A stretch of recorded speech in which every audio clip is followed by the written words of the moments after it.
Okay, $150. Who can give us $150?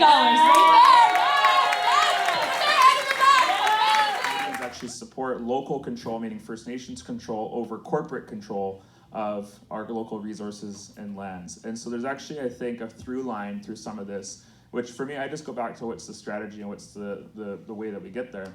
And so I've been really thinking about how do we build campaigns where we actually speak to Canadians at that level and say, look, giving Indigenous lands back yes, it's the right thing to do, and it's justice, and it's, righting the historical wrongs and all that kind of stuff, but also, that Indigenous peoples actually having control of their lands again means that the big wealthy international corporations who make decisions way off somewhere else don't have control over what happens in our community.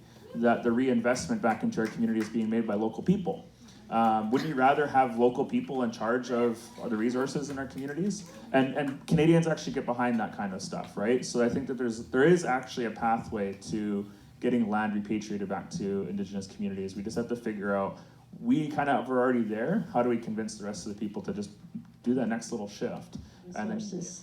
With advanced technologies, labor is coming less and less relevant, while resources and control over energy is becoming more and more relevant.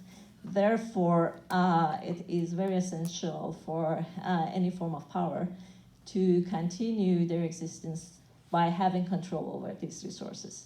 And that's a really difficult thing to do, to express our laws, affirm our laws, make laws, pass our laws, because of settler colonialism and the maze of jurisdictional tools that exist to constrain Indigenous people.